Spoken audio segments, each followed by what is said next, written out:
শিক্ষার্থী বন্ধুরা, আজ আমরা উপস্থিত হয়েছি তোমাদের নবম দশম শ্রেণীর বাংলা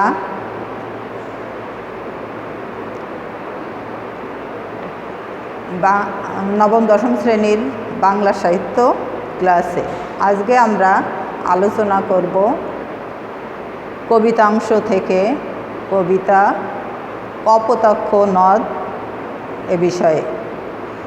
কপোতাক্ষ নদ তোমরা নিশ্চয়ই জানো যে কপোতাক্ষ নদ কবিতাটি কবি মাইকেল মধুসূদন দত্তের একটি বিখ্যাত কবিতা। তাহলে এসো আমরা আলোচনা করি কবিতা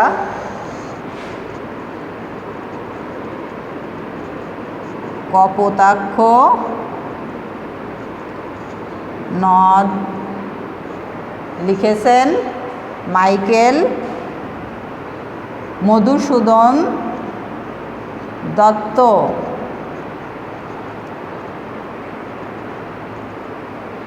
মাইকেল মধুসূদন দত্ত।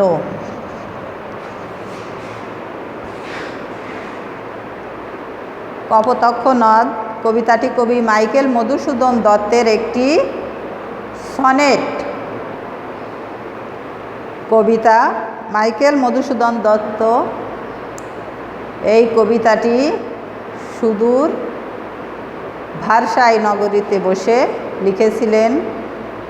তাহলে এই কবিতাটি পাঠের মাধ্যমে আমরা কবির পরিচিতি সম্পর্কে শিক্ষার্থীরা ব্যাখ্যা করতে পারবে, কবিতাটি সুন্দরভাবে আবৃত্তি করতে পারবে, অজানা শব্দের অর্থ সম্পর্কে ব্যাখ্যা করতে পারবে এবং জানতে পারবে, আর কবিতাটির মূল ভাব সম্পর্কে ব্যাখ্যা করতে পারবে। তাহলে এসো আমরা কবি পরিচিতি সম্পর্কে এখন দেখি। কবি মাইকেল মধুসূদন দত্ত 1824 খ্রিস্টাব্দের 25শে জানুয়ারি যশোর জেলার সাগরদাড়ি গ্রামে জন্মগ্রহণ করেন। স্কুল জীবনের শেষে তিনি কলকাতার হিন্দু কলেজে ভর্তি হন। এই কলেজে অধ্যয়নকালে ইংরেজি সাহিত্যের প্রতি তার তীব্র অনুরাগ জন্মে। 1842 খ্রিস্টাব্দে তিনি খ্রিস্ট ধর্মে দীক্ষিত হন। তখন তার নামের প্রথমে যোগ করা হয় এই মাইকেল শব্দটি। পাশ্চাত্য জীবনযাপনের প্রতি প্রবল আগ্রহ এবং ইংরেজি ভাষা ও সাহিত্যের প্রতি তীব্র আবেগ তাকে ইংরেজি ভাষায় সাহিত্য রচনায় উদ্বুদ্ধ করেন। পরবর্তীকালে জীবনের বিচিত্র কষ্টকর অভিজ্ঞতায় তার এই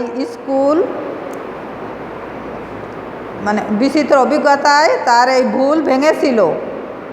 বাংলা ভাষায় কাব্য রচনার মধ্য দিয়ে তার কবি প্রতিভার যথার্থ স্ফূর্তি ঘটে। কবির উল্লেখযোগ্য কিছু কাব্যগ্রন্থের মধ্যে রয়েছে মেঘনাদ বধ কাব্য, এছাড়াও রয়েছে তিলোত্তমা সম্ভর কাব্য, বীরঙ্গনা কাব্য, ব্রজঙ্গনা কাব্য ও চতুর্দশপদী কবিতা বলি। তার উল্লেখযোগ্য নাটকের মধ্যে রয়েছে কৃষ্ণকুমারী, শর্মিষ্ঠা, পদ্মাবতী এবং প্রহসন। একেই কি বলে সভ্যতা ও বুড়ো শালিকের ঘাড়ে প্রহসন তার একটি। বাংলা কাব্যে অমিতাক্ষর ছন্দ এবং সনেট প্রবর্তন করে তিনি যোগ করেছেন নতুন মাত্রা। 1873 খ্রিস্টাব্দের 29শে জুন কবি ইহলোক ত্যাগ করেন।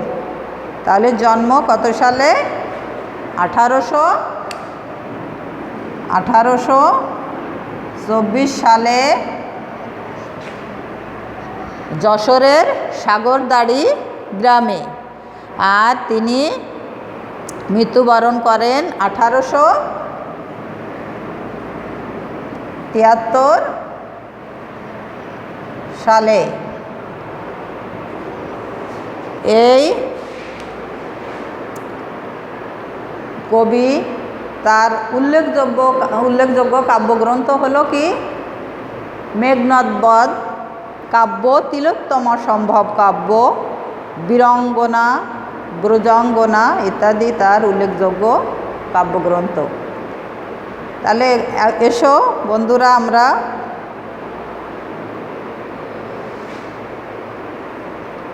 কিছু অজানা শব্দের অর্থ তোমাদের সাথে আজকে আমরা জানার চেষ্টা করি। কবিতার ভেতর কিছু অজানা শব্দ তোমাদের সতত শব্দের অর্থ হলো সর্বদা।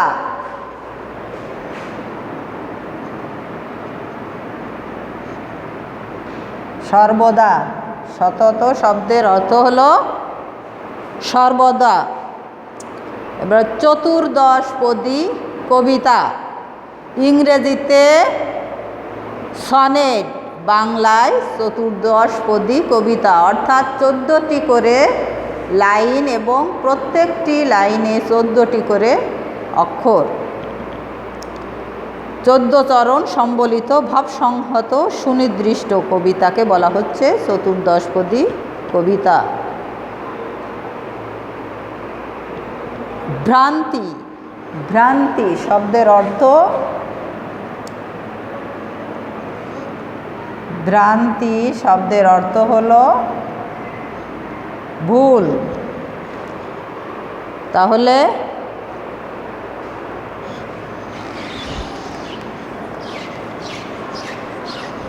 ভ্রান্তি শব্দের অর্থ কি জানতে পারলাম আমরা? ভুল। আরও আছে বাড়ি রূপ করো শব্দের অর্থ প্রজা যেমন রাজাকে কর বা রাজস্ব দেয়, তেমনি কপোতাক্ষ নদ সাগরকে জলরূপ কর বা রাজস্ব দিচ্ছে।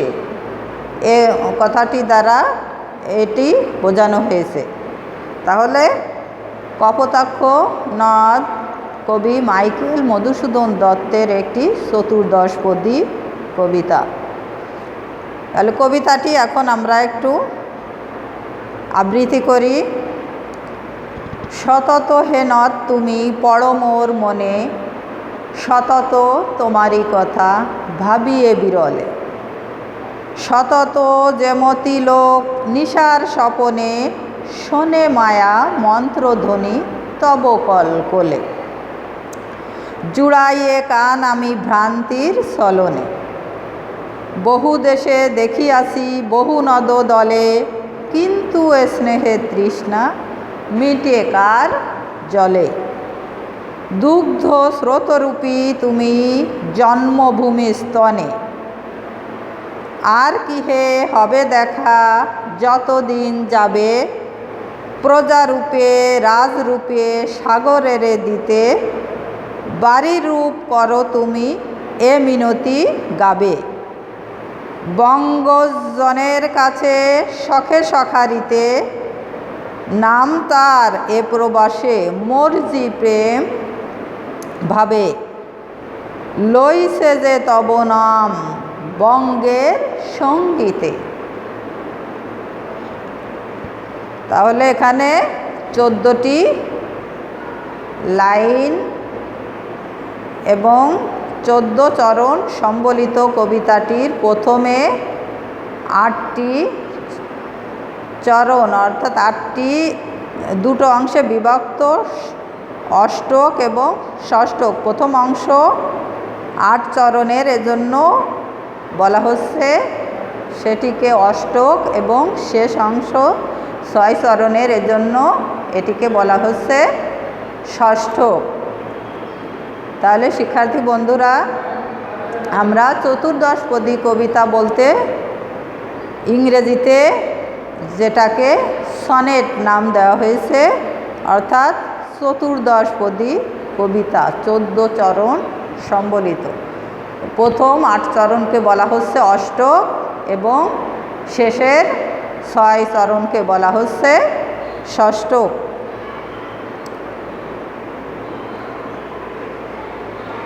কবিতাটি কবির চতুর্দশপদী কবিতাবলী থেকে সংগৃহীত। এই কবিতায় কবির স্মৃতিকাতরতার আবরণে তার অত্যুজ্জ্বল দেশপ্রেম প্রকাশিত হয়েছে এই কবিতার মাধ্যমে। অর্থাৎ সুদূর ভারসাই নগরীতে বসে যখন কবি নিজের ভুল বুঝতে পেরেছে, যে বাংলা ভাষাকে অবহেলা করে, বাংলাকে অবহেলা করে ইংরেজি সাহিত্যের প্রতি অনুরাগ থেকে সে এ দেশ ত্যাগ করে বিদেশে গমন করে সেখানে তার যে কষ্টকর জীবনপাত করেছে, সেই কষ্টের কথা এই কবিতার মাধ্যমে কবি ফুটিয়ে তুলেছেন। কবি যশোর জেলার কপোতাক্ষ নদের তীরে সাগরদাড়ি গ্রামে জন্মগ্রহণ করেন। শৈশবে মধুসূদন এই নদের তীরে প্রাকৃতিক পরিবেশে বড় হয়েছে। যখন তিনি ফ্রান্সে বসবাস করেন, তখন জন্মভূমির শৈশব কৈশোরের বেদনাবিধু স্মৃতি তার মনে জাগিয়েছে কাতরতা। দূরে বসেও তিনি যেন কপোতাক্ষ নদের কলকল ধ্বনি শুনতে পান। কত দেশে কত নদ নদী তিনি দেখেছেন, কিন্তু জন্মভূমির এই নদ যেন মায়ের স্নেহ ভরে তাকে বেঁধেছে। কিছুতেই তিনি তাকে ভুলতে পারছেন না। কবির মনে সন্দেহ জাগে, আর কি তিনি এই নদের দেখা পাবেন? কপোতাক্ষ নদের কাছে তার সবিনয়ে মিনতি, বন্ধুভাবে তাকে তিনি স্নেহাদরে যেমন স্মরণ করেন, কপোতাক্ষ যেন একই প্রেমভাবে তাকে সস্নেহে স্মরণ করে।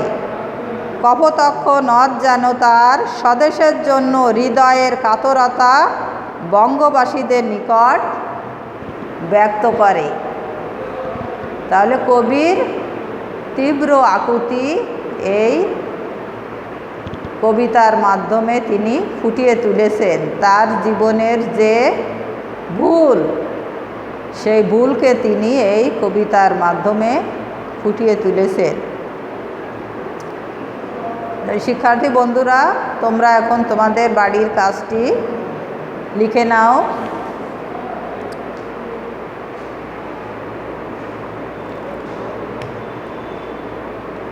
কপোতাক্ষ নদ কবিতায়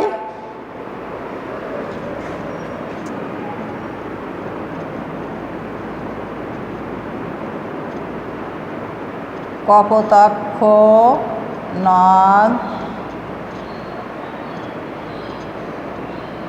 কবিতায় প্রতিফলিত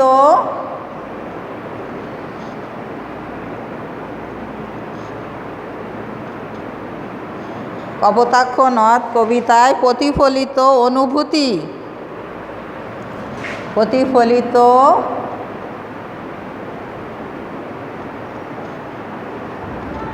কবির অনুভূতি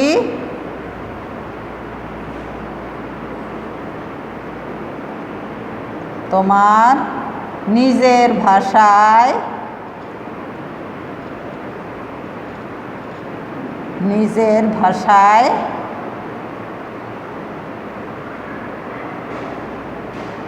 ব্যাখ্যা করো। শিক্ষার্থী বন্ধুরা, তাহলে আজকের ক্লাস এ পর্যন্তই। আগামী ক্লাসে সবাইকে শুভেচ্ছা জানিয়ে এখানেই ক্লাস শেষ করছি। আল্লাহ হাফেজ।